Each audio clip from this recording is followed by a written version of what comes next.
Boleh. Assalamualaikum warahmatullahi taala wabarakatuh. Bismillahirrahmanirrahim. Alhamdulillahi rabbil alamin.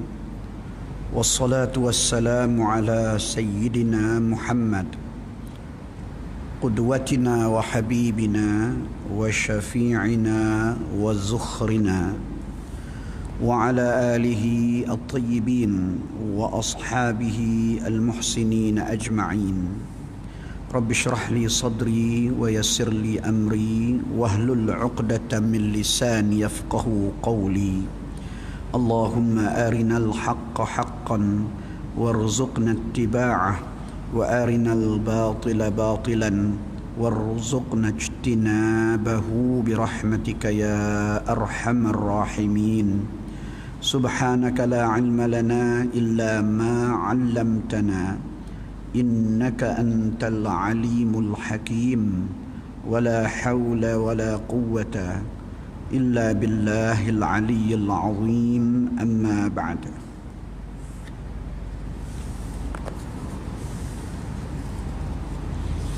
Alhamdulillah,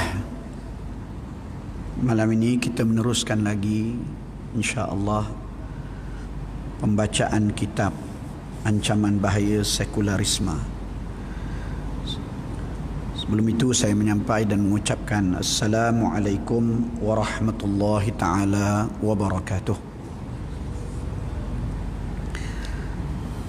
Dan alhamdulillah kita sudah pun membaca buku Ancaman Bahaya Sekularisme ini sehingga ke tajuk pada muka surat 117,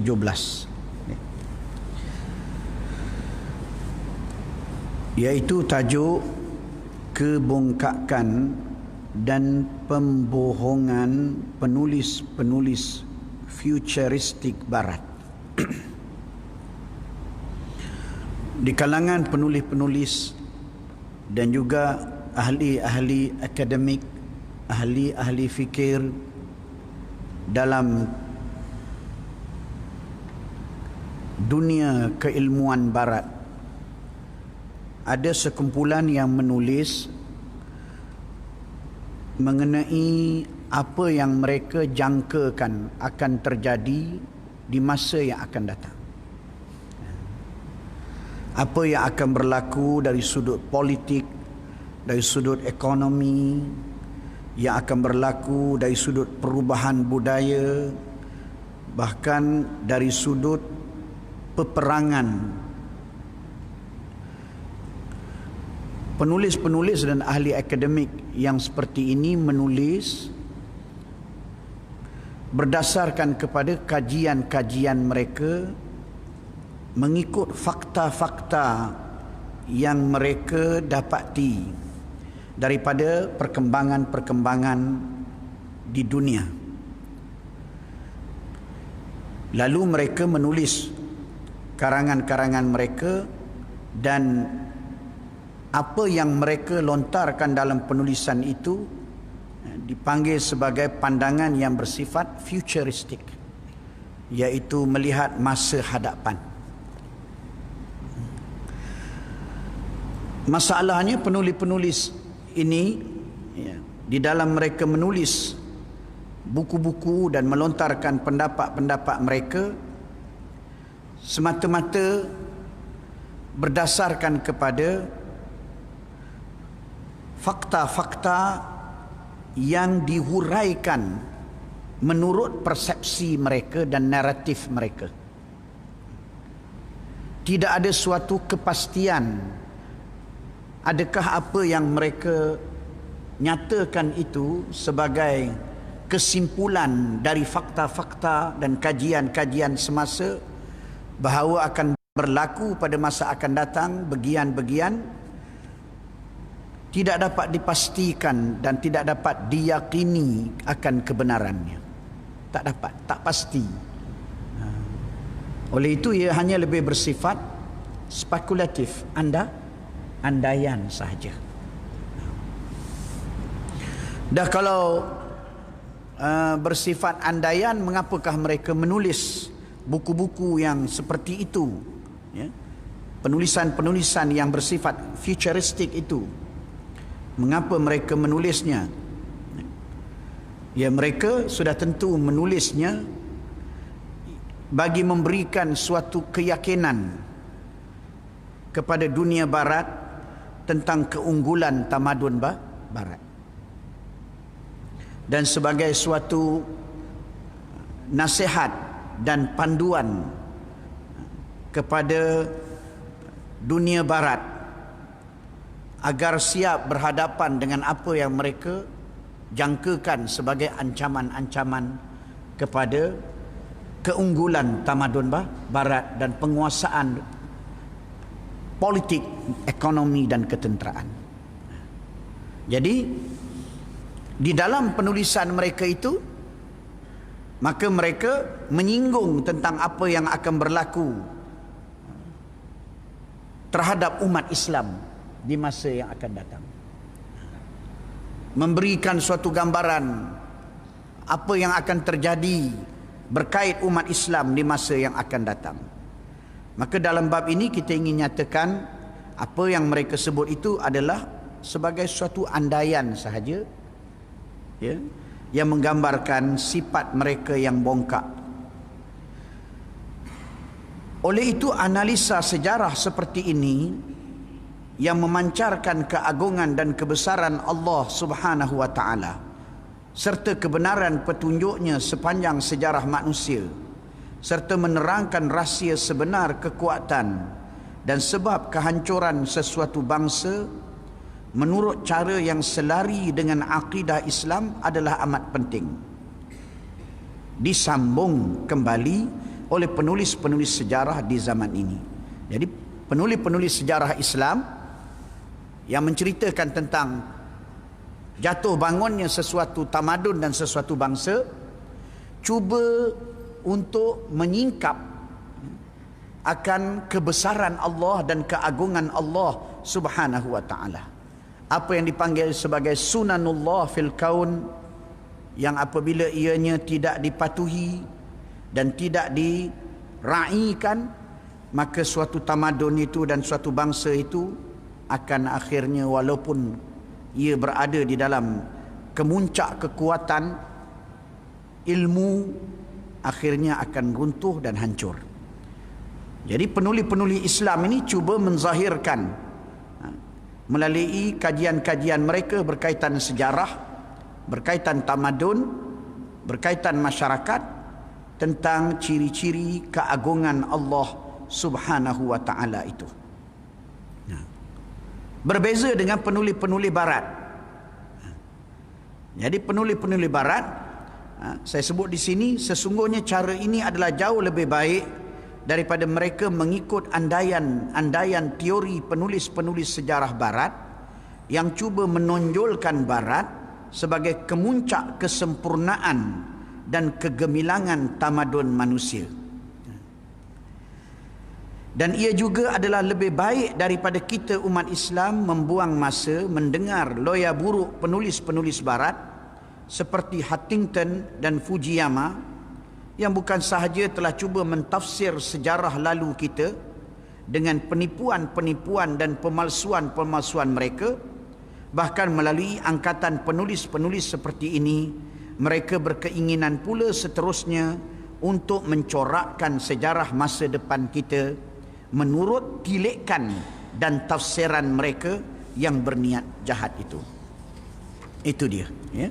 Jadi melalui penulisan sejarah dan kajian sejarah, mereka cuba untuk menunjukkan keunggulan tamadun barat, ya, seperti yang dilakukan oleh, contohnya oleh Karl Marx, ya. Begitu juga oleh ahli-ahli sejarah dan juga ahli-ahli sosiologi seperti Auguste Comte. Mereka cuba menampilkan bahawa tamadun barat itu adalah kemuncak keunggulan bangsa manusia, kemuncak potensi manusia yang diterjemahkan di dalam sebuah tamadun dan budaya yang maju. Mereka cuba lahirkan persepsi itu melalui penulisan-penulisan dan kajian-kajian mereka tentang sejarah. Kemudian datang pula penulis seperti penulis futuristik ini, mereka pula cuba memberikan suatu tilikan dan gambaran apa pula yang akan berlaku di masa yang akan datang, yang cuba menampilkan kehebatan dunia barat, ya, dan memberi amaran dan ingatan kepada dunia barat tentang kemeraan sebarang tamadun dan sebarang agama yang akan mengancam kekuatan tamadun barat. Jadi ini adalah merupakan penulis-penulis yang di dalam tulisan mereka, mereka tidak bersifat jujur, ya. Sebaliknya mereka bertujuan untuk mempertahankan tamadun barat itu, dan mereka bertujuan untuk mengekalkan di kalangan manusia perasaan kagum dan merasa hebat terhadap segala yang datang daripada barat. Maka penulisan-penulisan sejarah, ya, hendaklah ditulis kembali berdasarkan kepada manhaj penulisan sejarah di kalangan ulama-ulama Islam dan tokoh-tokoh Islam. Penulisan yang ilmiah, penulisan yang betul-betul bersifat objektif, penulisan yang di dalamnya menyingkap akan kebenaran wahyu yang diturunkan oleh Allah Subhanahu wa taala. Hari ini kebanyakan penulis-penulis sejarah terpengaruh dengan cara pendekatan penulisan sejarah dan kajian kemasyarakatan yang dibuat oleh barat pada hari ini. Akhirnya bila kita baca sejarah, kita baca tentang masyarakat, kita baca tentang budaya, tentang tamadun, kita tidak, ya, dapat melihat di dalam pembacaan kita itu tentang kebesaran dan keagungan Allah Subhanahu wa taala. Tapi yang kita lihat ialah keagungan dan kehebatan dunia barat. Seperti yang saya sebut dalam muka surat 115, sejarah sebagai saksi ketauhidan Allah Subhanahu wa taala. Sejarah itu menjadi bukti mereka yang menentang akan para anbiya dan menentang akan agama Allah taala akan binasa. Saya ulang di situ, di dalam ayat-ayat ini Allah Subhanahu wa taala menceritakan kepada kita sebab jatuh bangunnya sesebuah bangsa itu adalah kerana pengabaian mereka terhadap syariat Allah Subhanahu wa taala, sehingga cara hidup yang fasik menjadi sifat mereka. Keengganan mereka untuk meninggalkan cara hidup tersebut pada akhirnya telah membunuh tamadun mereka. Perlulah difahami bahawa bangsa-bangsa ini semuanya telah dihancurkan oleh Allah Subhanahu wa taala ketika mereka sedang berada di tengah-tengah kegemilangan mereka. Kesemua kehebatan material mereka itu tidak dapat menyelamatkan mereka dari kehancuran kerana kehilangan ciri-ciri yang menjadi nyawa kepada bangsa, dan tampaknya sesuatu bangsa itu walaupun sedang berada di puncak ketamadunannya akan menemui kebinasaan. Ini yang disebut oleh Allah Ta'ala sebagai ayyamullah, hari-hari Allah. Bagaimana Allah membinasakan pemimpin-pemimpin yang bongkak dan bangsa-bangsa yang bongkak yang melawan akan rasul-rasul yang diutuskan oleh Allah Subhanahu wa taala. Di dalam surah Ibrahim ayat 5 bermaksud, dan sesungguhnya kami telah mengutus Musa dengan membawa ayat-ayat kami, dan kami perintahkan kepadanya, keluarkanlah kaummu dari gelap gelita kepada cahaya terang benderang, dan ingatkanlah mereka kepada hari-hari Allah. Sesungguhnya pada yang demikian itu terdapat tanda-tanda kekuasaan Allah bagi setiap orang yang penyabar dan banyak bersyukur. Jadi dalam sejarah manusia ini akan ada yang dipanggil ayyamullah, hari-hari di mana Allah menzahirkan kekuasaannya itu mengatasi akan kuasa-kuasa yang ada di dunia, dan Allah mengunggul dan meletakkan golongan yang benar itu sebagai golongan yang mewarisi akan muka bumi Allah Subhanahu wa taala.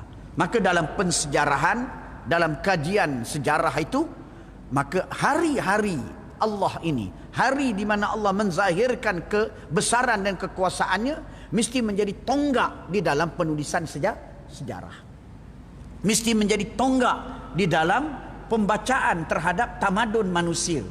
Kerana itulah tujuan yang Allah kehendaki daripada peristiwa turun naiknya bangsa, supaya manusia kembali kepada Allah, supaya manusia menjadi insaf, supaya manusia tahu bahawa mereka tidak boleh menentang Allah Subhanahu wa taala.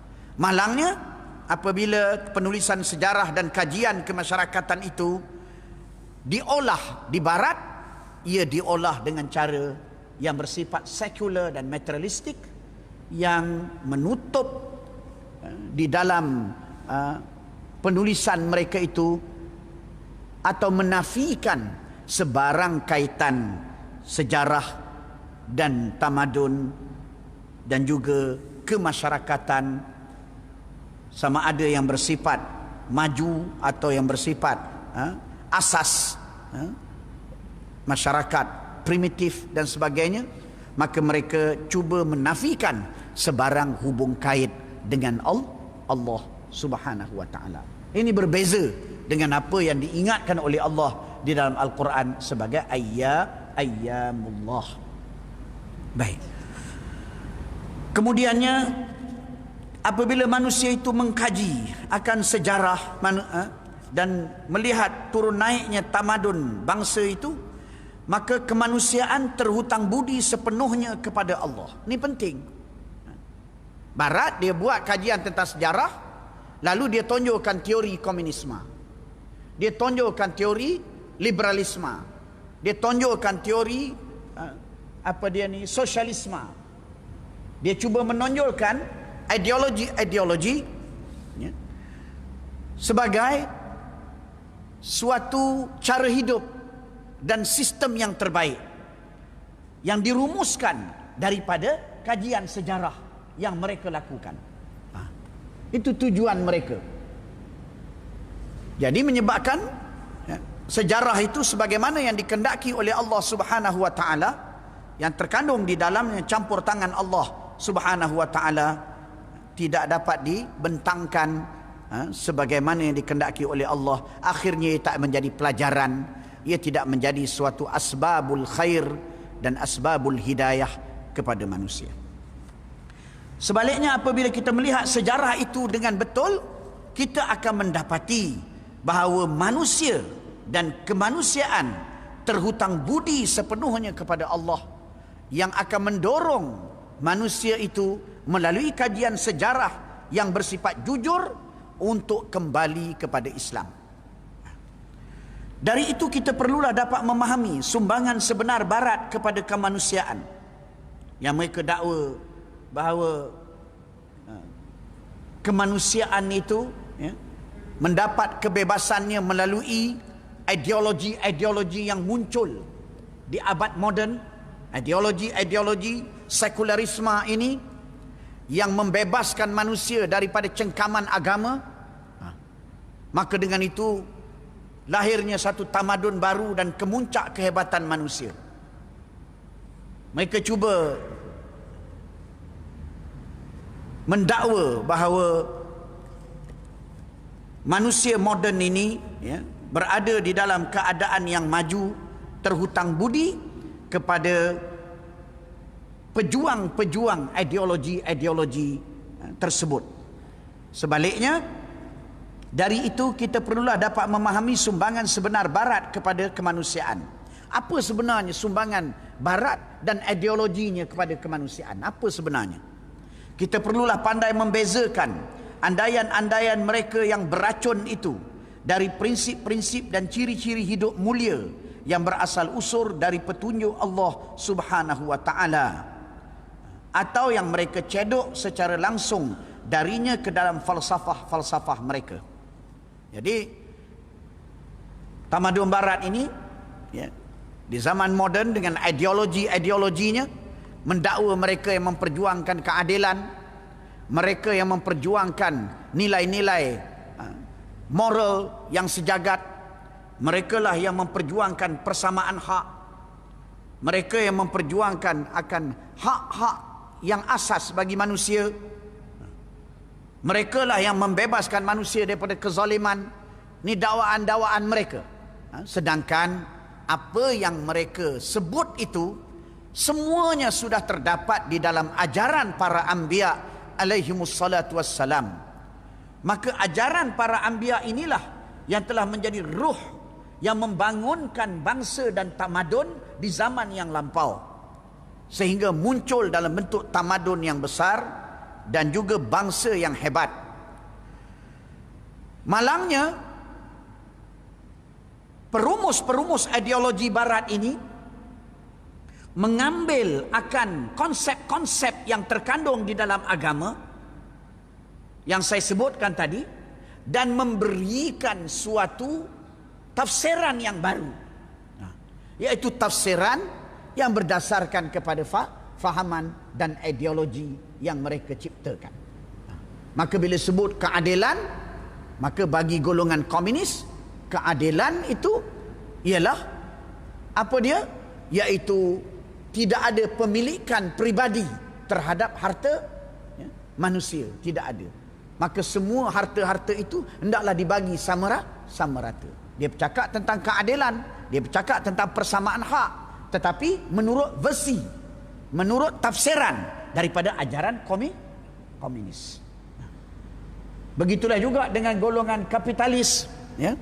Maka dia mentafsirkan bahawa kebebasan di dalam urusan ekonomi itu ialah dengan tidak terikat kepada undang-undang yang ditetapkan oleh golongan feudal yang menghak milikkan akan komoditi-komoditi tertentu yang hanya boleh diperniagakan oleh golongan bangsawan. Maka bagi mereka kebebasan di dalam berurus niaga itu ialah bebas daripada pengaruh undang-undang yang seperti itu, yang membawa kepada kebebasan daripada semua aturan dan ikatan termasuk agama. Maka masing-masing boleh berniaga apa sahaja, ya, boleh berusaha untuk berdagang secara bebas, dan melalui kebebasan tersebut berlaku peningkatan ekonomi dan kemajuan negara. Jadi dia bagi persepsi dia sendiri, dia memberi gambaran dan huraian dia sendiri. Ahlan, fadhil. Jadi ini adalah merupakan apa yang dilakukan oleh tamadun barat dan ideologi barat itu, sehingga akhirnya konsep-konsep yang murni itu menjadi konsep-konsep yang membawa bala dan musibah, peperangan dan kehancuran dan kebinasaan di kalangan sesama manusia. Di atas nama keadilan, di atas nama al-adalah, di atas nama persamaan hak, mereka mengkucar-kacirkan institusi keluarga. Maka golongan wanita mendakwa dia mempunyai hak yang sama dengan golongan lelaki, sehingga dibuat undang-undang dan aturan yang menyebabkan golongan lelaki dan suami tidak boleh mendidik akan isterinya dan mendidik anak-anaknya agar menjadi manusia yang patuh kepada agama, kerana diikat dengan persamaan hak dan keadilan yang ditafsir secara sekular, yang membawa kepada tindakan-tindakan yang dilakukan oleh suami untuk memastikan anak-anaknya atau keluarganya itu tunduk kepada ajaran agama, dianggap sebagai menyekat kebebasan mereka. Jadi ini semua sehingga boleh menjadi murtad dan sebagainya. Mereka mengambil akan konsep-konsep agama, dan kemudiannya konsep-konsep ini oleh kerana konsep yang muluk, konsep yang baik, menjadi sebagai modal untuk mereka melakukan istidraj, memerangkap bangsa-bangsa manusia untuk menerima ideologi mereka. Siapa tak mahu orang memperjuangkan keadilan? Siapa tak mahu orang memperjuangkan persamaan hak? Siapa tak mahu orang yang memperjuangkan kebebasan masyarakat daripada kongkongan-kongkongan yang dibuat oleh pemimpin-pemimpin yang zalim? Siapa yang tak mahu kepada suatu perjuangan yang cuba membawa keadilan ekonomi, kesaksamaan ekonomi. Siapa yang tak mahu? Istilah-istilah yang muluk ini, ya, yang menyebabkan akhirnya ideologi-ideologi ini diberikan dokongan oleh masyarakat manusia. Malangnya istilah-istilah yang muluk yang sudah diajar oleh para anbiya ini diberi tafsiran secara falsafah dan secara ideological. Yang saya sebutkan tadi, akhirnya di atas tafsiran itu dibina aturan dan undang-undang yang menghancurkan institusi keluarga, yang menghancurkan sebuah masyarakat, nilai-nilai moralnya, ya, dan yang menyebabkan mereka itu meninggalkan agama dan hidayah Allah Subhanahu wa taala. Oleh sebab itu, kita perlu bezakan. Hari ini dia kata macam, marilah kita sokong ataupun pemimpin yang berfahaman sosialis, kerana orang yang berfahaman sosialis ni orang yang kita panggil bersifat kita panggil apa dia sangat simpati dengan golongan marhain, iaitu golongan yang miskin atau golongan awam ini, golongan pekerja, sangat simpati, ya, dan apa kita panggil bersifat toleransi dan bersifat adil di dalam pengagihan kekayaan sebuah negara itu. Maka orang macam ni kita kena sokong. Begitulah juga golongan liberal pula, yang menyeru pembebasan manusia, supaya manusia itu bebas untuk berkarya, bebas untuk memberi pandangan, bebas untuk bertindak. Suatu seruan yang muluk.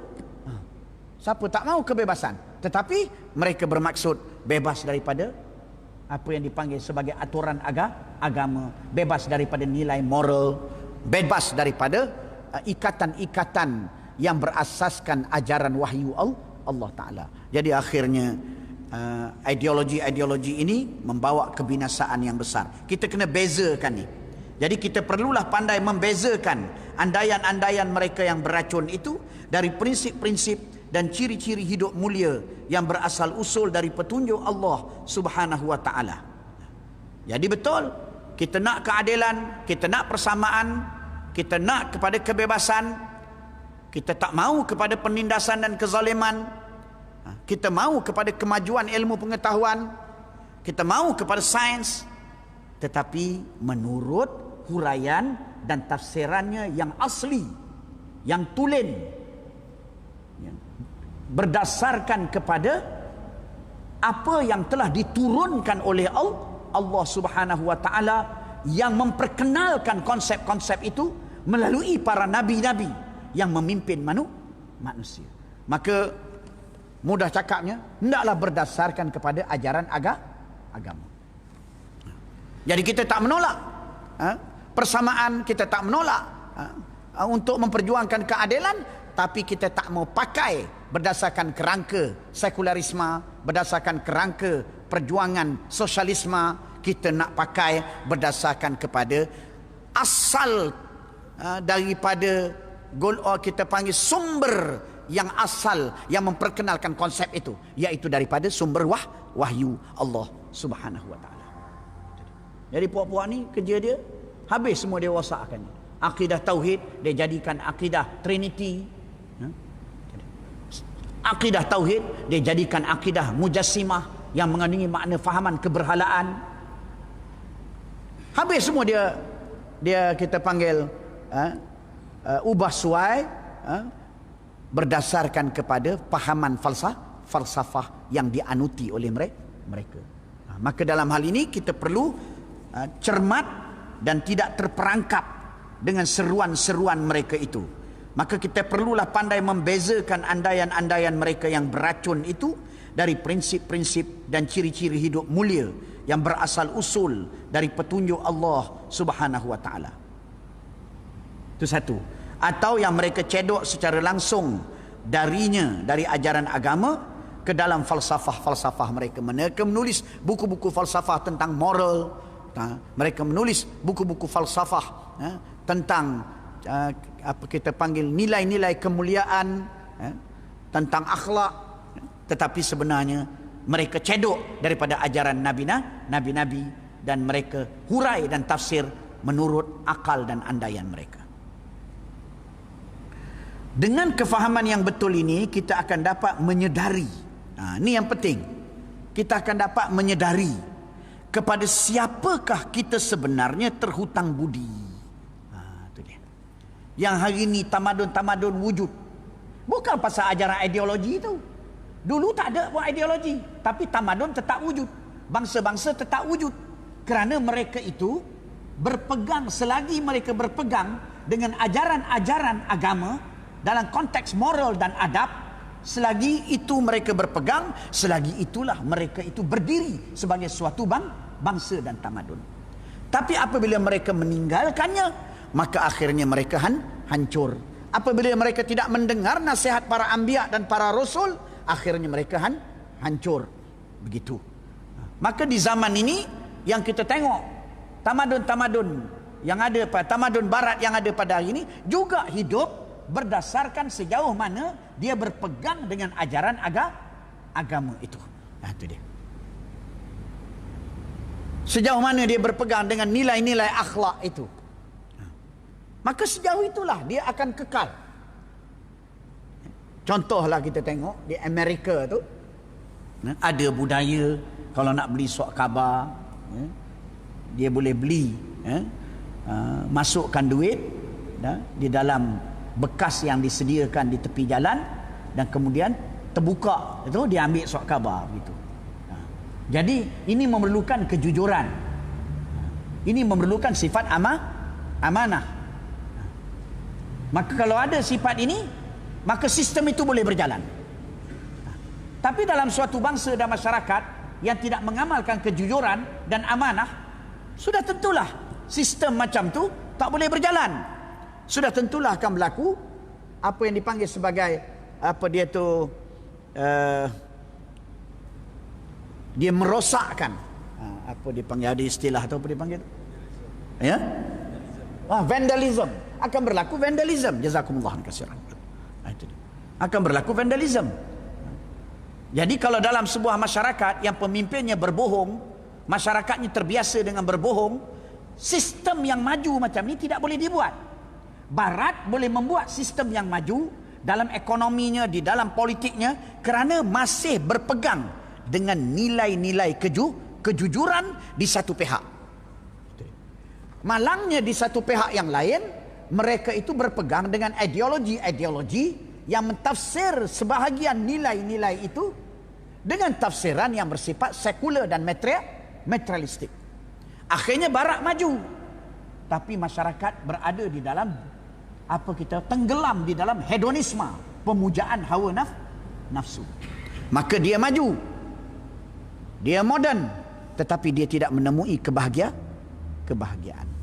Dia maju dari sudut ekonomi, tetapi berlaku kita panggil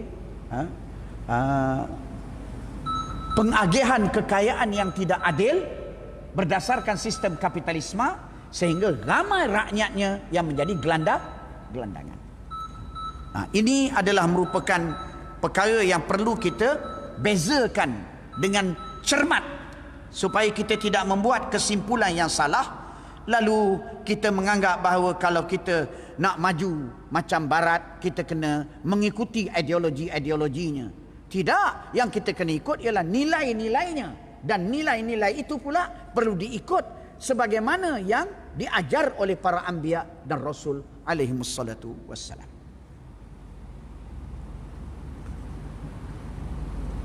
Dengan kefahaman yang betul ini, kita akan dapat menyedari kepada siapakah kita sebenarnya terhutang budi, kepada siapakah kita sepatutnya berterima kasih, dan akhirnya petunjuk siapakah yang perlu kita ambil. Ini dia. Dari kefahaman ini, kita hendaklah mengeluarkan diri kita dan umat Islam seluruhnya di zaman ini dari jerangkak fikiran Barat untuk selama-lamanya. Sebab tu kalau kita orang Islam betul-betul, kalau kita betul-betul nak memperjuangkan agama kita, baik dari sudut akidah, baik dari sudut tasawuf, baik dari sudut syariat, maka kita wajib kembali kepada Allah Ta'ala. Wajib kita merasai bahawa kita hari ini yang boleh makan dalam keadaan yang selesa, yang damai masyarakat kita, yang kita rasa hari ini di mana kita itu mempunyai suatu nilai kebudayaan yang mulia, tu semua jasa Tuhan, bukan jasa ideologi. Tu semua jasa daripada Allah, jasa daripada nabi-nabi yang mengajarkan.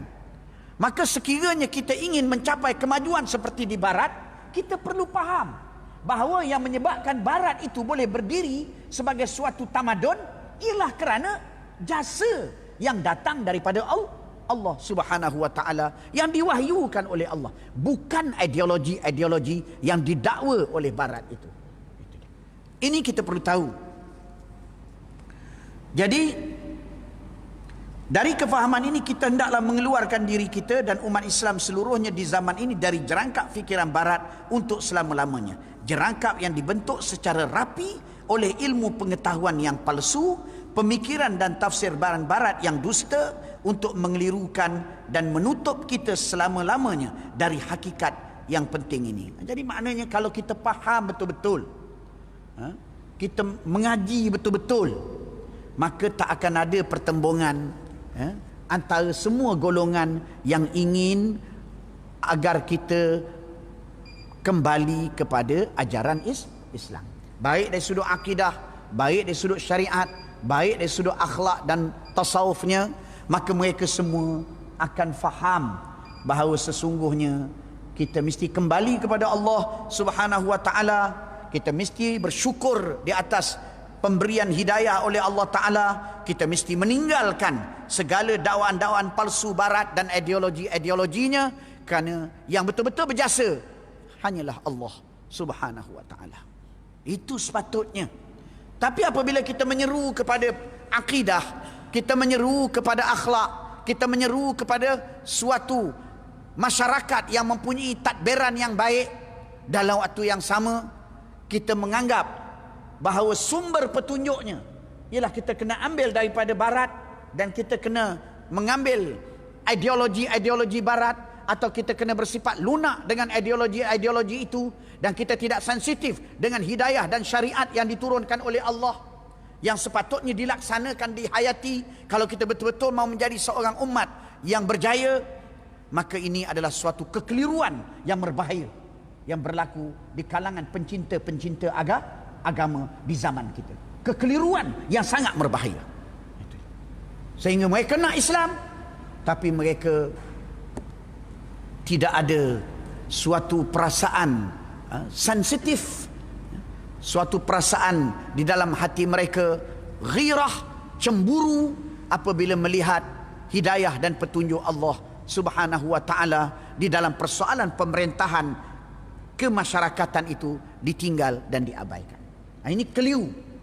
Kerana mereka rasa dengan hari ini yang kita boleh hidup macam ni, ialah kerana aturan dan undang-undang yang ada, yang dicipta oleh manusia. Tak, yang kita boleh hidup hari ini semuanya semata-mata jasanya ialah daripada wahyu dan ajaran yang telah diturunkan oleh Allah Subhanahu wa taala.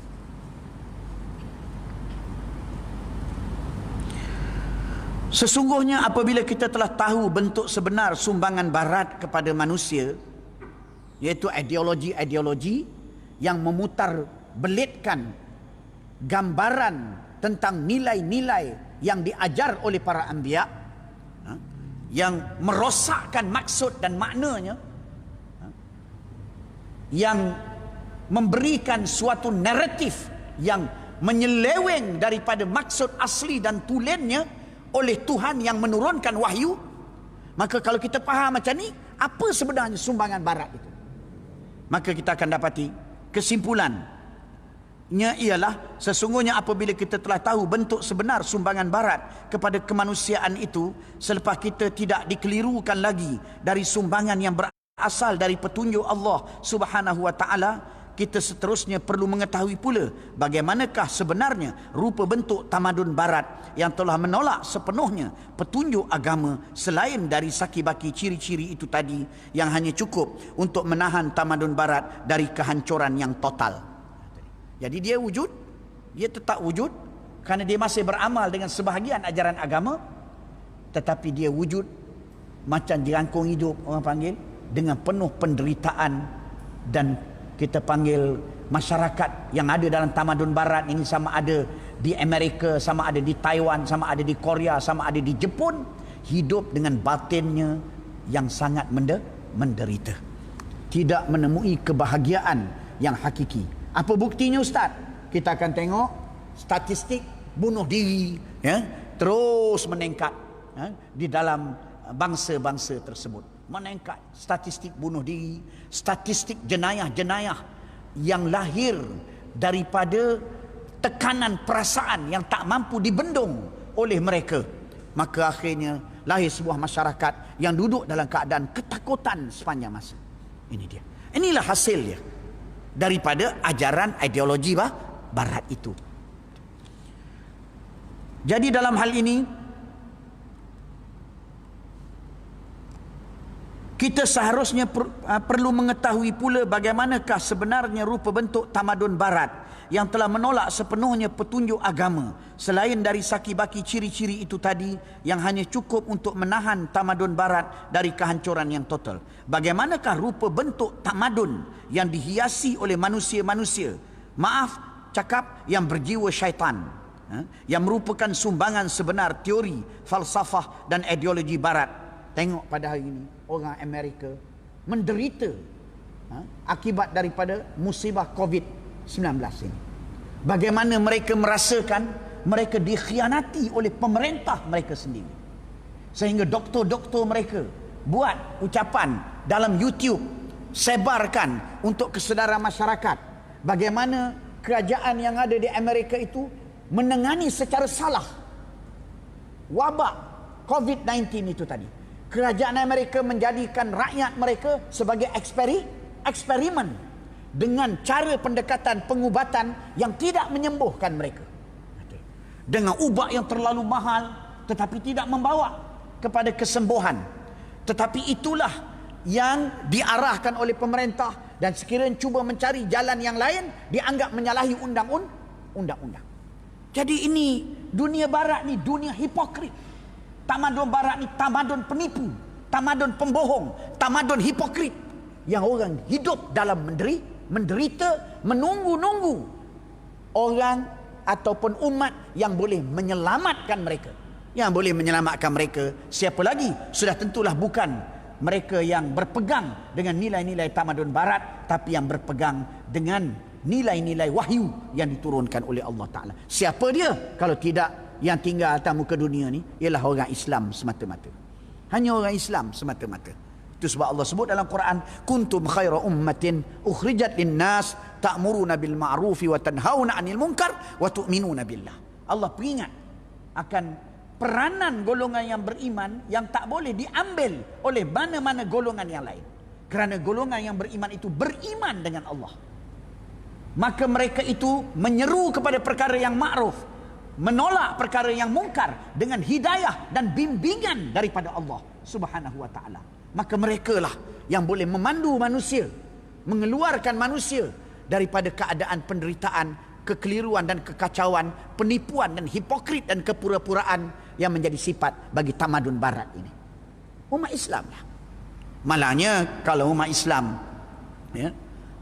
hanya ataupun percaya kepada diayah-diayah daripada pendokong-pendokong ideologi barat itu, dengan tulisan-tulisan mereka yang hanya bersifat andaian, maka menyebabkan umat Islam lambat menyedari akan keunggulan umat Islam itu dan lambat memainkan peranan mereka dengan kembali kepada Islam.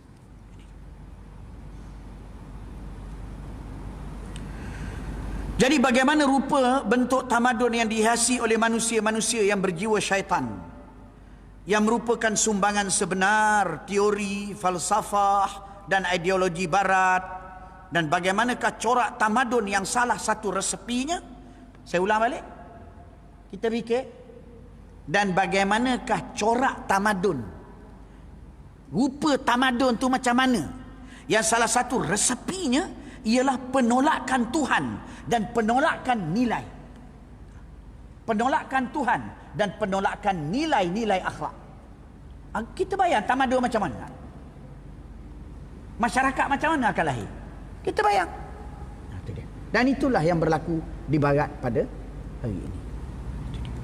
Cuma Ustaz, anda tengok orang yang nak keadilan, dia tak pergi ke Mesir, dia pergi ke Australia.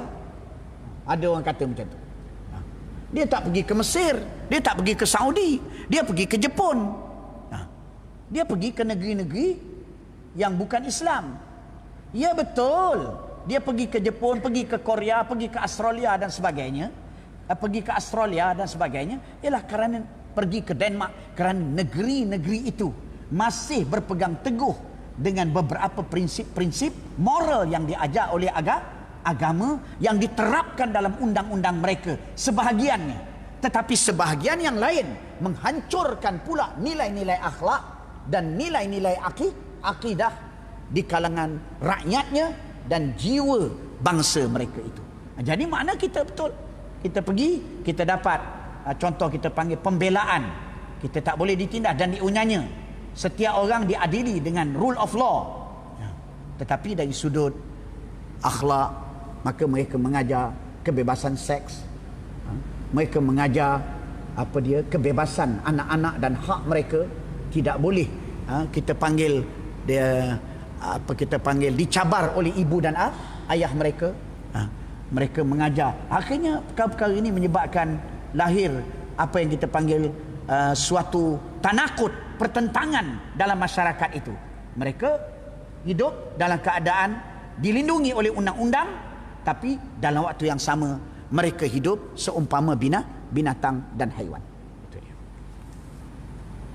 Baik. Dan Ustaz cakap benda ni, cakap buah kosong ke apa ni? Nah, bukan buah kosong. Sebabnya orang barat sendiri mengakui tamadun mereka ini tamadun yang gagal, tamadun yang hancur, dan yang mengakui itu daripada tokoh-tokoh barat yang hebat-hebat. Mereka sendiri mengiktiraf. Sebagai contoh, penderitaan tamadun barat didedahkan. Sesungguhnya tiada jawapan yang terbaik selain daripada jawapan yang dapat diberikan oleh manusia-manusia yang telah melihat dan merasai sendiri kebudayaan dan ketamadunan yang seperti itu. Mereka sendiri hidup dalam dunia seperti itu. Dalam munasabah ini, saya akan memetik pengakuan yang disampaikan oleh Dr. Alexis Carrel. Itu dia. Yang disampaikan oleh Dr. Alexis Carrel. Dr. Alexis Carrel ni seorang pakar dalam bidang perubatan yang mendapat anugerah daripada barat di atas kajian-kajiannya. Di mana dia berkata, tamadun zaman kini mendapati dirinya dalam keadaan yang sukar, kata dia. Kerana ia tidak bersesuaian dengan kita. Tamadun ni tak bersesuaian dengan manusia. Tamadun ini menindas fitrah manusia. Tamadun ini dibina tanpa mengetahui hakikat kewujudan kita. Tamadun ini tidak dibina atas akidah yang betul, atas pengiktirafan terhadap Allah, rububiyah Allah dan ketuhanan Allah Ta'ala.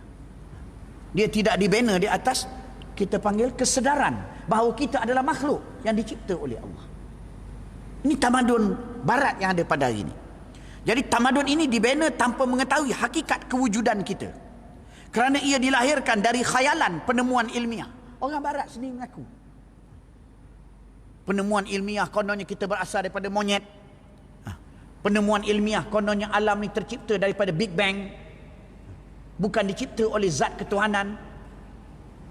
Penemuan ilmiah yang berbagai-bagai, yang tujuannya untuk memberi gambaran yang sekular dan materialistik bahawa tidak ada sebenarnya campur tangan zat ketuhanan di dalam kewujudan manusia dan perjalanan alam ini. Itu dia. Jadi kerana ia dilahirkan dari khayalan penemuan ilmiah, hawa nafsu, cita-cita, pendapat dan kesukaan manusia, berdasarkan hawa nafsu manusia. Walaupun tamadun itu dibina melalui usaha kita, iaitu usaha barat, namun ia tidak sesuai dengan rangka dan bentuk kita dalam masyarakat yang berorientasikan perindustrian.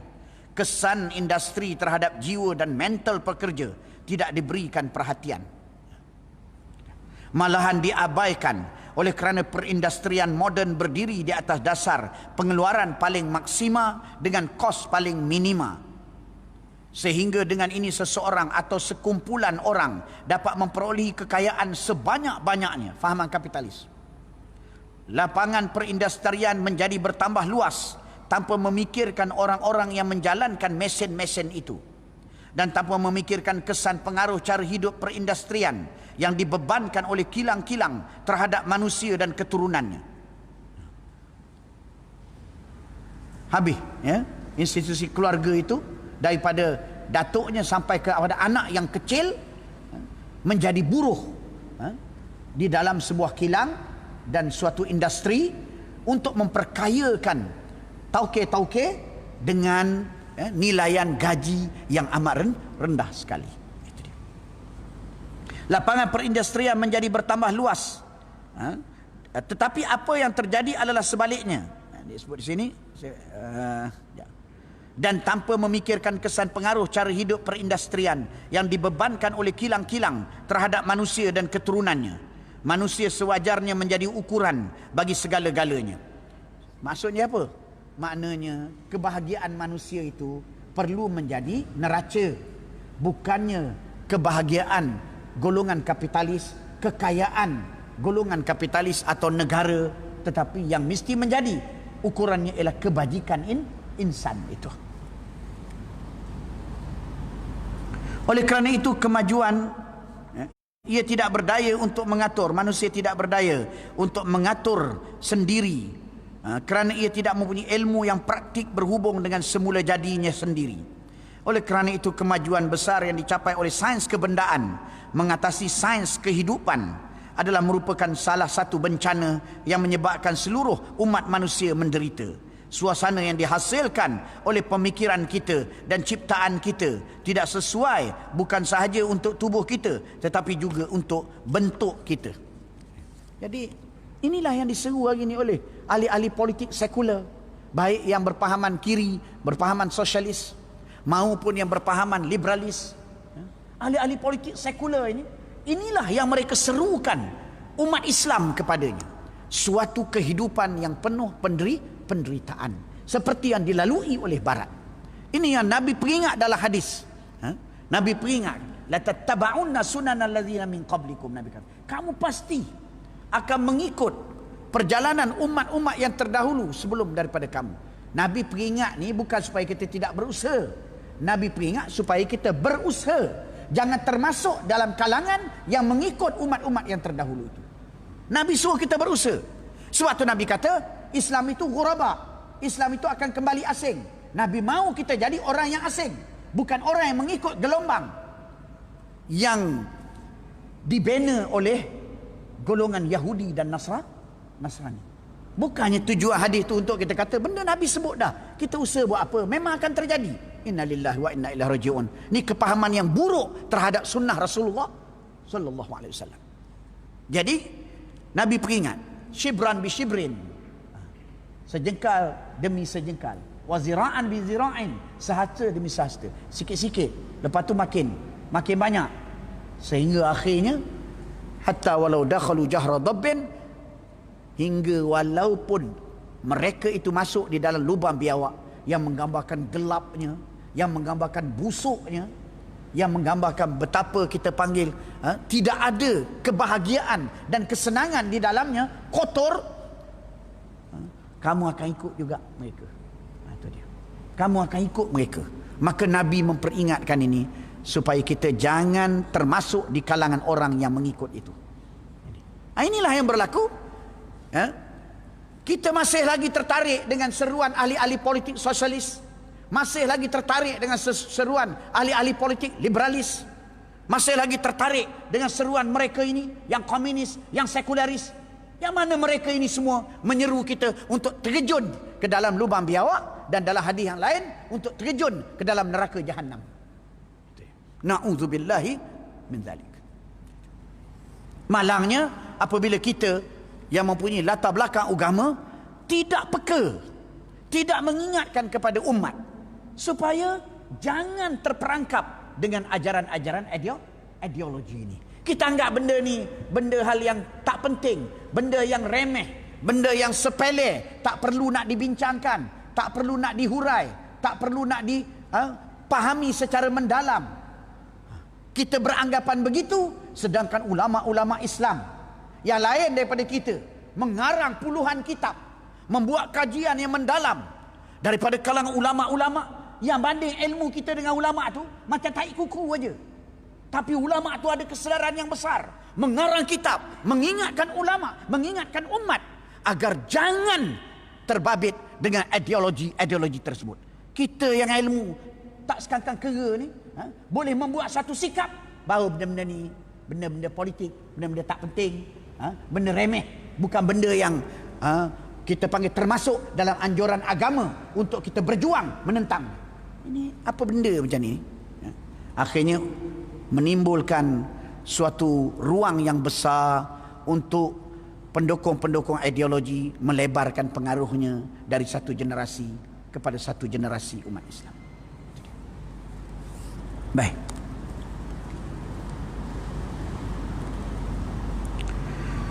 Kemudiannya, kita adalah bangsa yang malang, kata beliau. Alexis Carrel, Dr. Alexis Carrel ni mengaku orang barat ni bangsa yang malang. Moral kita runtuh, akhlak runtuh. Pergilah, tersalah pergi. Saya kata pergi ni nak bagi contoh aja. Mak saya dia pernah pergi. Dia pergi melawat ke Perancis. Lalu sungai Rhine tu, ikan belut tu tepi sungai tu, ikan belut tepi sungai, macam-macam makhluk ada tu.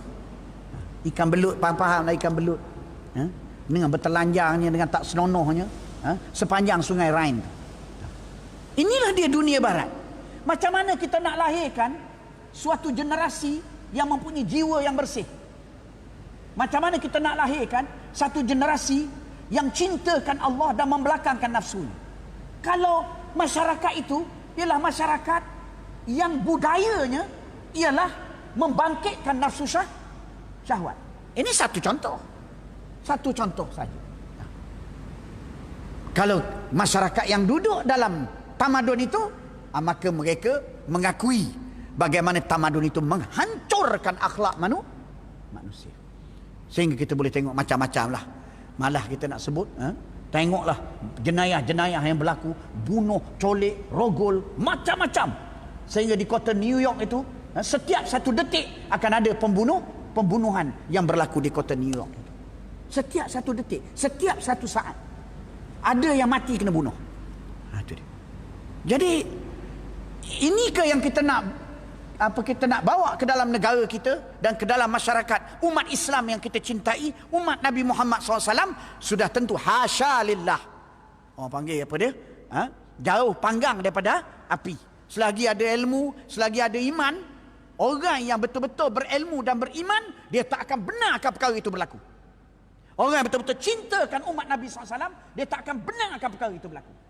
Dia akan memberi peringatan, dia akan menegur, dia akan menerangkan, walau apa pun sekali bayaran yang perlu dia bayar untuk memastikan umat selamat daripada terperangkap dengan pahaman-pahaman yang sesat yang muncul di zaman ini. Jadi kita adalah bangsa yang malang, moral kita runtuh, mental kita mundur. Golongan-golongan atau bangsa-bangsa yang tamadun perindustriannya mencapai perkembangan dan kemajuan yang besar, kalau diteliti benar-benar, mereka adalah merupakan golongan atau bangsa yang mulai menjadi lemah dan kembali kepada kebiadaban dan primitif dengan lebih cepat daripada golongan dan bangsa yang lain. Mana dunia barat itu menjadi semakin lemah berbanding dengan bangsa-bangsa yang lain yang tidak terpengaruh dengan tamadun mereka. Tetapi mereka tidak menginsafi akan hal ini kerana tidak ada yang melindunginya dari suasana permusuhan yang dicipta oleh pengetahuan sains yang melingkari mereka. Pada hakikatnya peradaban kita sama seperti peradaban-peradaban yang sebelumnya, yang telah membentuk suasana tertentu untuk kehidupan dalam bentuk sedemikian rupa sehingga menjadikan kehidupan itu sendiri sebagai sesuatu yang tidak mungkin. Hal itu adalah kerana adanya beberapa sebab yang rumit. Saya baca. Kebimbangan dan kesedihan yang mencengkam penduduk kota-kota moden adalah dilahirkan oleh sistem politik, ekonomi dan sosial mereka. Kita tidak memperolehi apa-apa manfaat pun daripada pertambahan jumlah ciptaan-ciptaan di bidang mekanikal. Nah, ini keluhan beliau.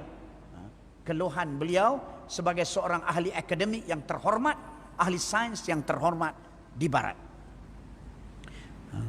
Kita tidak memperolehi apa-apa manfaat pun daripada pertambahan jumlah ciptaan-ciptaan di bidang mekanikal. Mungkin juga wajar kalau kita tidak memberikan perhatian yang sedemikian besarnya terhadap penemuan dalam bidang fizik, ekonomi dan kimia. Sampai beliau anggap rugi kita terlampau memberi fokus kemajuan ilmu di bidang fizik, ekonomi dan kimia. Kita jadi rugi. Tenaga kita, harta benda kita difokuskan kepada memajukan kajian-kajian dari aspek itu. Pada hakikatnya sains tulen tidak membawa kerosakan kepada kita secara mutlak dan secara langsung. Tetapi kalaulah keindahannya yang luar biasa itu telah menguasai fikiran kita dan fikiran kita dibawa belenggu benda-benda yang tidak bernyawa, maka ia merupakan sesuatu yang berbahaya. Apabila ia terjadi, manusia mestilah mengalihkan perhatian mereka kepada dirinya sendiri dan kepada sebab-sebab kelemahan moral dan mental. Apa gunanya menambahkan keselesaan, kemewahan, keindahan dan pemandangan dan sebab-sebab yang mempersulitkan tamadun kita kalau kelemahan kita menghalang kita untuk menggunakan semuanya bagi manfaat kemanfaatan kita. Sedih ya kita dengar keluhan yang beliau lontarkan itu.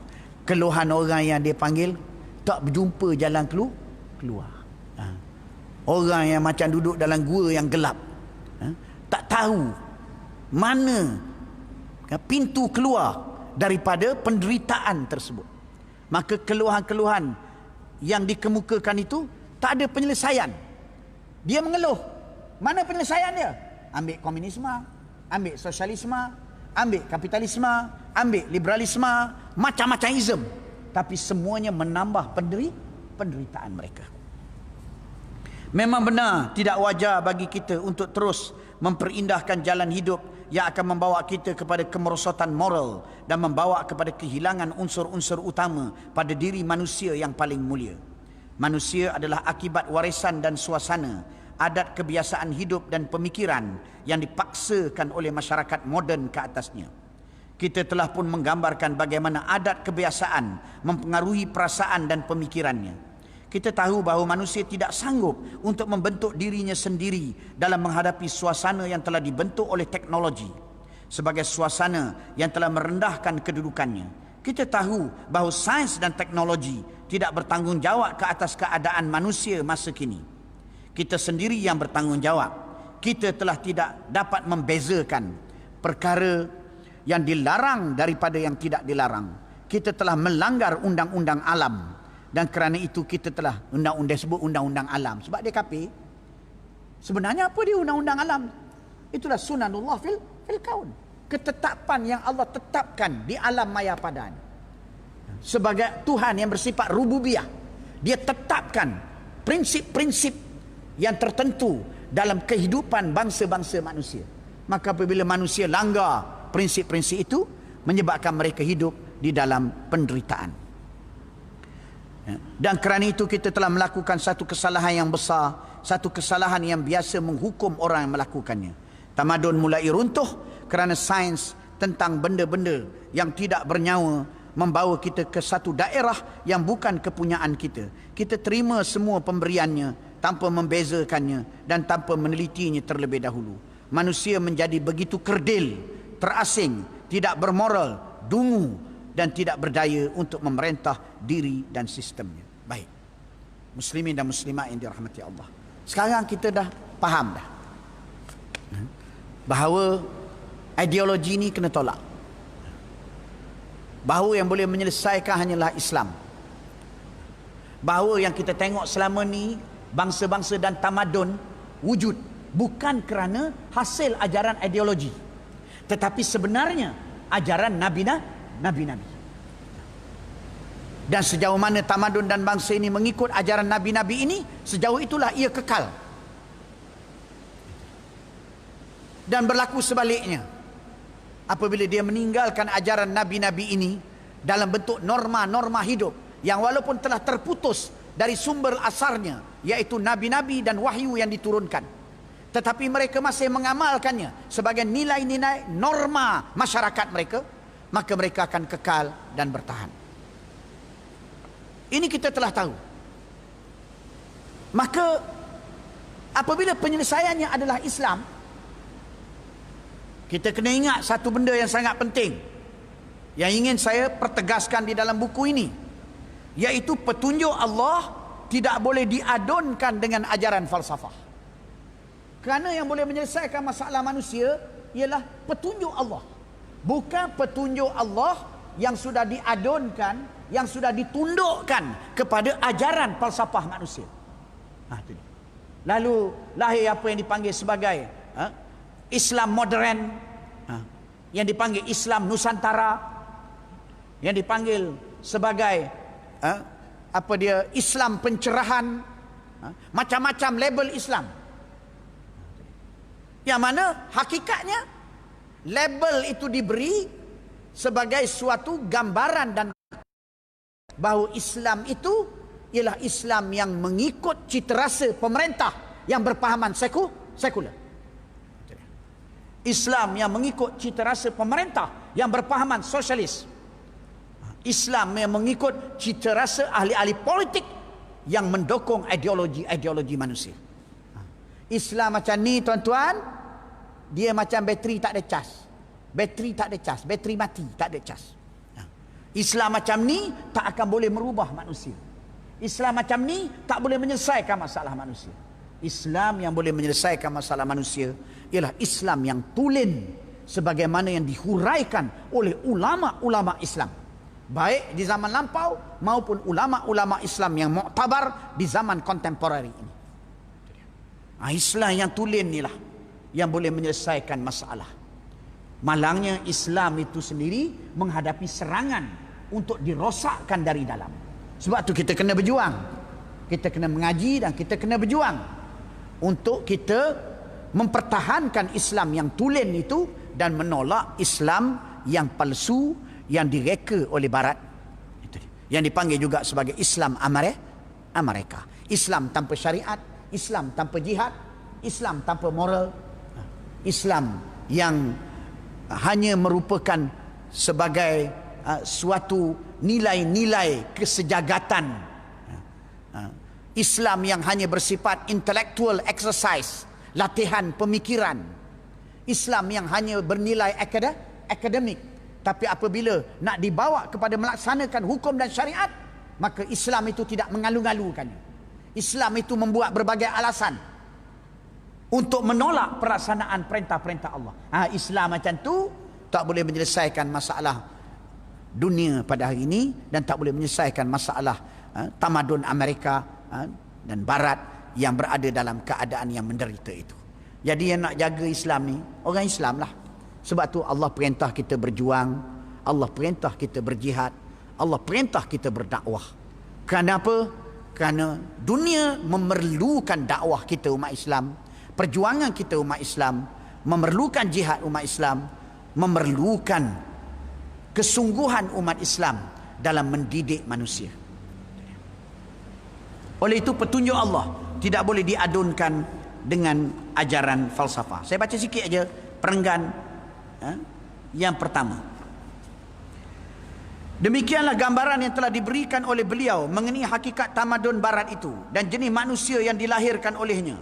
Sesungguhnya apa yang telah dijelaskan dari hakikat tamadun Barat itu adalah sudah mencukupi sebagai peringatan kepada sesiapa sahaja, ya, sebagai peringatan kepada sesiapa sahaja yang bercadang untuk melahirkan cara hidup dari hasil gabungan di antara petunjuk Allah Subhanahu wa taala dengan petunjuk akal manusia yang lemah, atau dengan lebih tepat lagi dengan tuntutan hawa nafsu mereka, sama ada dia dinamakan teori, falsafah, ideologi maupun wawasan. Sebab tu saya dengan keras memperingatkan Jangan ada di kalangan para asatizah yang cuba menyeru kepada Islam tetapi bermain mata dan bermain cinta dengan fahaman-fahaman sekular dan liberal.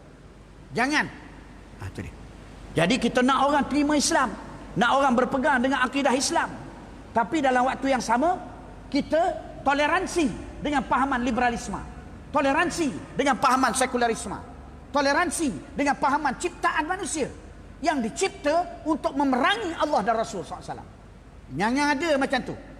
Kerana bila ada orang yang macam tu, dia melebar dan memperdalamkan lagi kecelaruan umat Islam, kekeliruan fikiran sebagian umat Islam. Jadi keliru. Itu dia.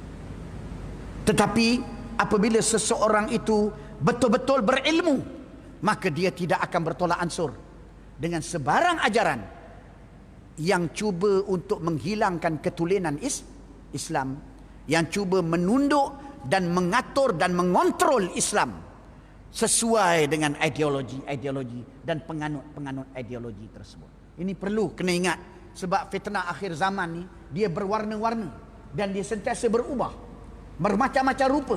Kerana tok guru besar ni Syaitan. Syaitan ni dia punya macam-macam idea yang dia buat mari. Itu dia. Kejap macam ni lah, kejap macam ni lah, kejap macam tu lah, kejap macam ni lah, macam-macam. Ingat molek bahawa apabila kita pegang dengan Islam, cukup dengan Islam, tolak segala ideologi dan falsafah, pegang dengan Islam, barulah kita selamat. Tapi kalau kita nak pegang dengan Islam, dalam waktu yang sama kita pun nak juga pegang dengan orang yang pegang pahaman liberalisme, maka kita akan termasuk dalam perangkap syaitan tersebut. Kena hati-hati, kena beringat. Ni akhir zaman. Bukan benda main-main.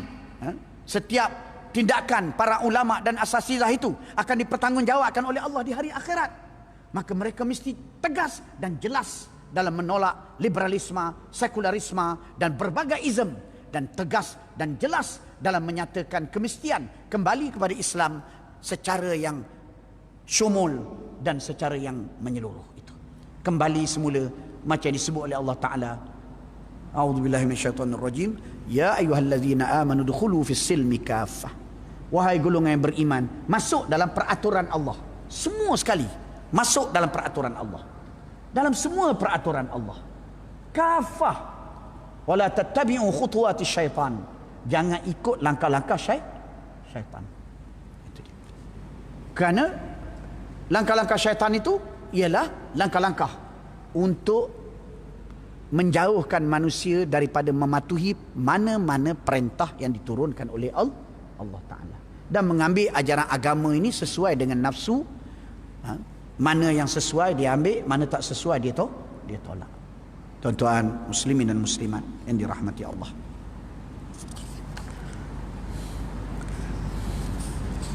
jadi Ustaz rasa jelaslah apa yang nak disampaikan. Ustaz buka kepada sesi persoalan sekiranya ada. Falyatafaddalu mashkur. Assalamualaikum, silakan. Saya nak tanya berkaitan dengan surah Al-Baqarah. Ya. Sesungguhnya golongan yang disenangkan. Ya. Allah dan Qarim itu, pertolongan Allah itu sangat dekat. Ya.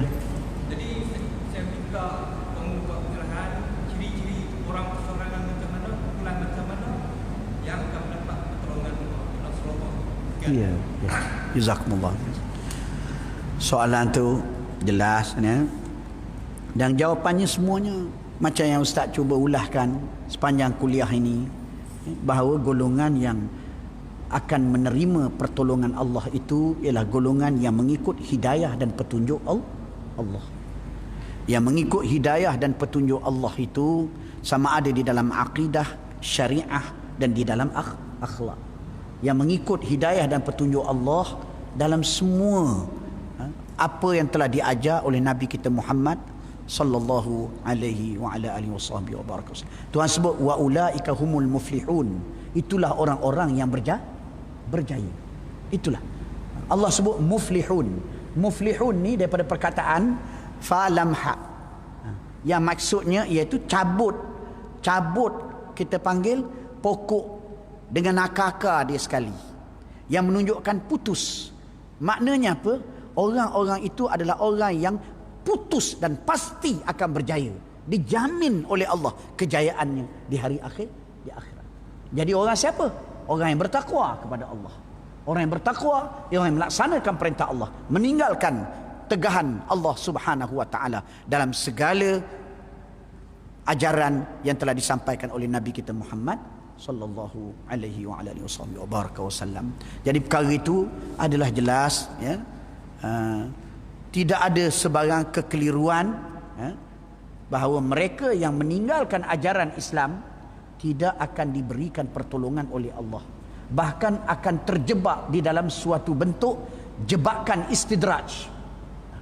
Mereka sangka mereka mendapat hidayah, sebenarnya mereka telah terjebak di dalam permainan talbisul iblis, pengeliruan yang dilakukan oleh iblis, sehingga akhirnya mereka itu terus dengan kebatilan, terus memperjuangkan kebatilan, tidak nampak jalan untuk kembali kepada Islam. Na'udzubillah min dzalik, ya, situasi yang seperti itu. Wallahu a'lam. Silakan yang lain, silakan. Kalau ada soalan, silakan. Lama dah kita tak kuliah, berapa bulan dah Ustaz? Dekat setahun dah. Naik. Berapa lama dah Ustaz catik tu? Ya? Ya? Bulan 2 akhir.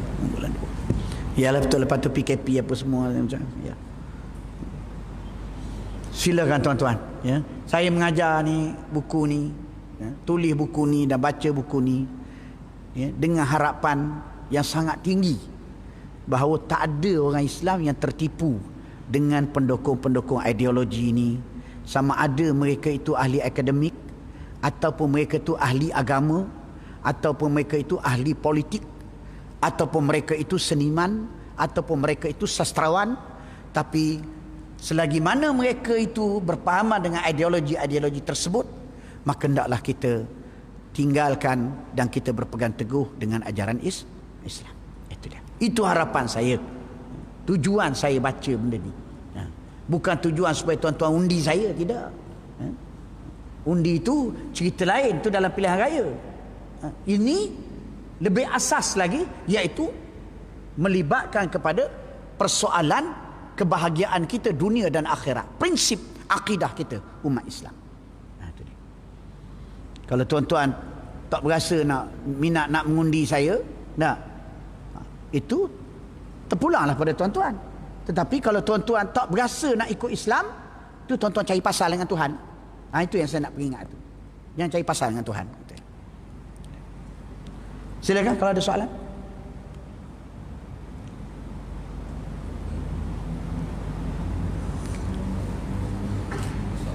Salam. Silakan. Sikit soalan saya.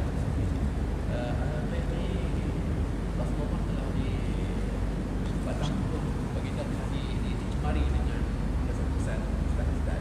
Ya. Bagaimana terdetik syahwat Nabi untuk terpandang meningkat di orang.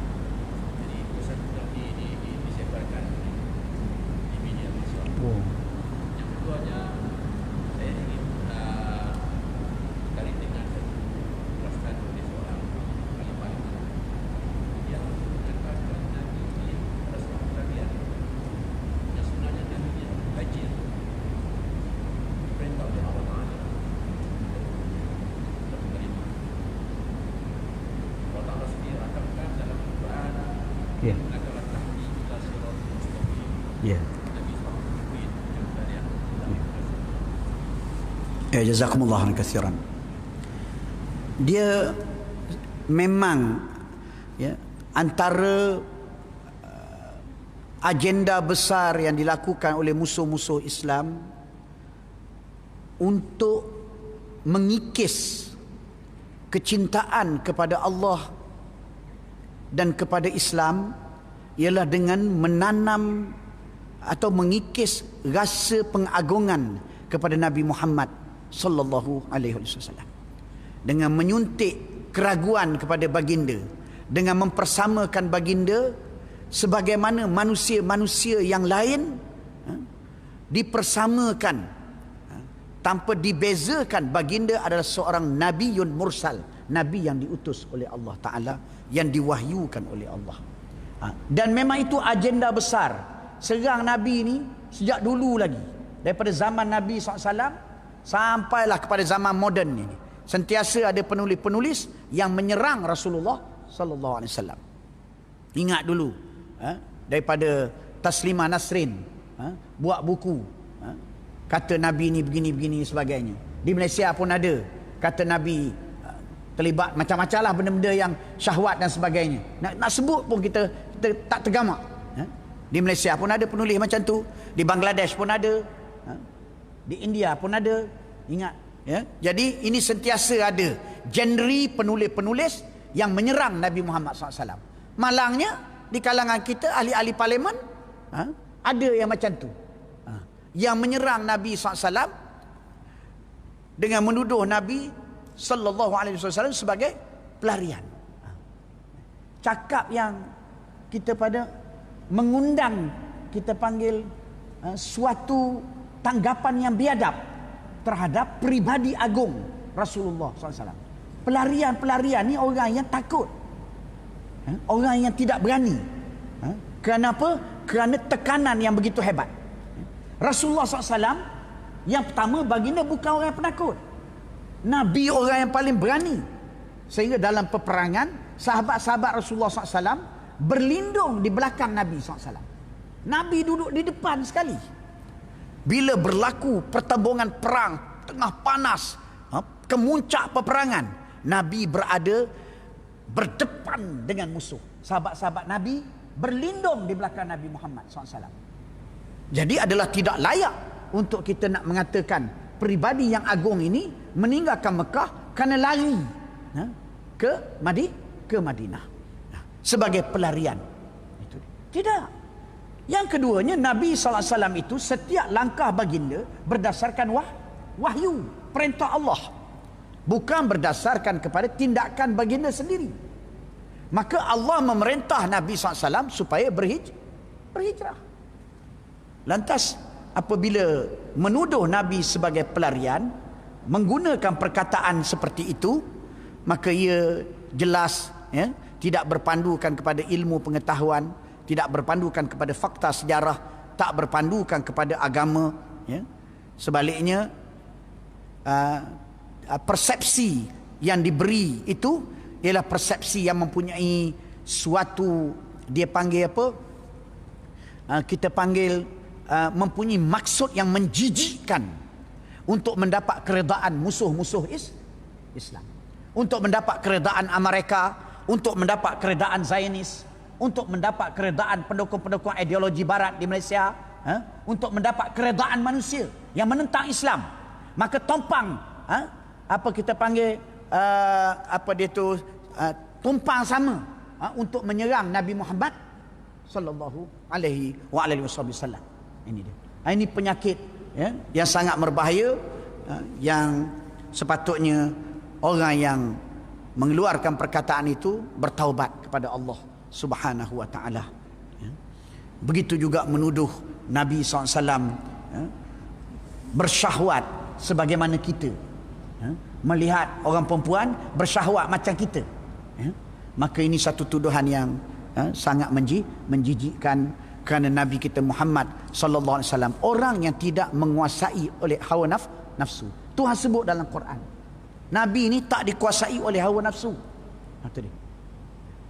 Nabi ini tidak kita panggil dipengaruhi oleh hawa nafsu. Itu. Jadi bagaimana kita boleh kata bahawa Nabi SAW turut sama sebagaimana orang lain, bersyahwat macam orang lain apabila melihat dan memandang wanita. Ini satu telahan yang kita panggil yang tidak yang biadab dan yang bertujuan untuk mengikis daripada hati golongan yang beriman rasa pengagungan kepada Rasulullah sallallahu alaihi wasallam. Itu ya. Dan benda ni dulu pun ada, sekarang bersambung, akan datang pun ada manusia-manusia yang menyerang peribadi Nabi Muhammad sallallahu alaihi wasallam. Semoga Allah menjauhkan kita daripada sebarang hubungan dengan manusia-manusia yang demikian. Wallahu a'lam. Yang lain sih.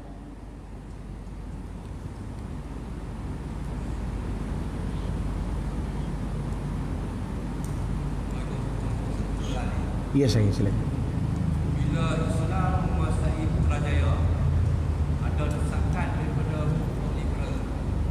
Mengapa bila kita menguasai saja, mengapa kita senyap soal hudud, soal memperkasakan undang-undang Islam? Jadi macam mana kamu melihat perkara ni? Ya. Ada desakan dari kelompok liberal. Ya, ya. Ya, pertama sekali puak-puak tu liberal desak tu dia nak buat ke? Dia nak buat ke hudud? Masalahnya masa dia merintah dia tak buat pun hudud. Jadi makna dia desak tu bukan kerana dia nak melihat hudud dilaksana. Kalau kita buat hudud dilaksana, dia pula yang akan serang nanti. Jadi apa tujuan dia timbulkan tu? Tujuan dia timbulkan perkara tersebut.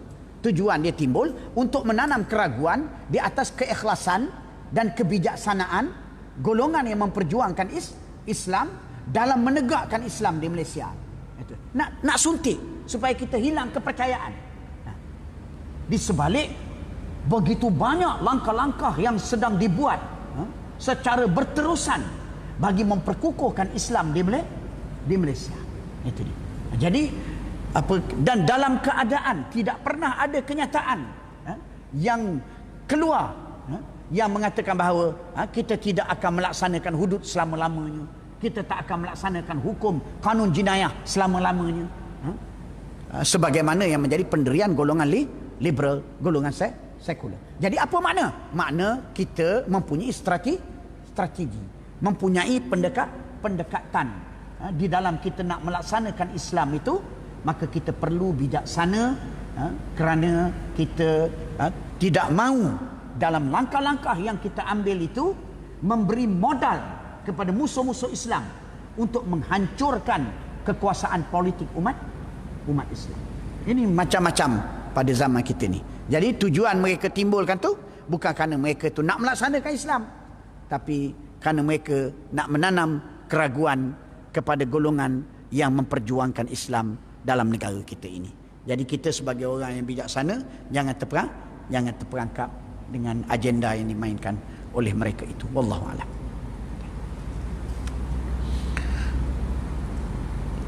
Saya baru-baru ni diminta oleh Kerajaan Negeri Melaka supaya bentang satu tajuk ancaman akidah akhir zaman. Jadi apabila diminta bentang atas tajuk tersebut, maka saya alhamdulillah mengambil ruang itu untuk nak bagi contoh kepada asatizah, kepada rakan-rakan saya di kalangan para agamawan, bahawa bila kita cakap tentang ancaman akidah, jangan lupa sebut tentang sekularisme itu. Selain daripada ancaman akidah dalam bentuk lahirnya golongan mujassimah yang cuba untuk menghancurkan elemen-elemen pengukuhan akidah di kalangan umat, daripada golongan ulama-ulama hadis, daripada golongan ahli tasawuf, daripada golongan ulama-ulama mutakallimin, yang diserang daripada berbagai arah, yang merupakan golongan-golongan ahli sunnah wal jamaah yang membawa pendekatan-pendekatan memperkukuhkan akidah dan keimanan. Kita jangan lupa, iaitu serangan daripada ideologi-ideologi sekular yang bertujuan untuk menghakis pengagungan terhadap Allah melalui suatu sistem kehidupan yang tidak memberi ruang langsung hidayah dan petunjuk Allah Subhanahu wa taala. Ini saya sebut dengan niat untuk jadi contoh kepada para asatizah dan kepada para agamawan yang ada dalam negara kita. Minta tolonglah bila bercakap tentang akidah, jangan lupa sebut tentang sekular dan liberal ini. Kerana ini ancaman yang muncul di zaman kita. Maka tiba-tiba kita cakap ancaman yang pernah muncul di zaman lampau, yang muncul zaman kita tak cakap. Kita tak cakap. Tak boleh begitu. Kita sebut ancaman yang muncul di zaman lampau seperti mujassimah, yang muncul dalam bentuk yang baru, dan kita kena sebut ancaman yang muncul di zaman ini pula, yang juga pada hakikatnya jelmaan daripada fahaman sofastaiyah yang muncul di zaman lampau, yang diperingatkan oleh ulama-ulama dalam kitab-kitab tauhid. Hari ini dia panggil ideologi sekular. Itu dia. Maka kita kena peringatkan kepada umat. Itu saja tuan-tuan muslimin dan muslimat yang dirahmati Allah. Semoga apa yang kita lakukan ikhlas dan diterima oleh Allah Subhanahu wa taala. Saya ingat sekadar tu dulu, Wabil. Ada umur kita jumpa lagi insya-Allah. Aqulu qawli hadza wa astaghfirullahal azim li wa lakum wa sallallahu wa sallama ala sayyidina Muhammad wa ala alihi wa sahbihi ajma'in walhamdulillahi rabbil alamin. Wassalamu alaikum warahmatullahi taala wabarakatuh.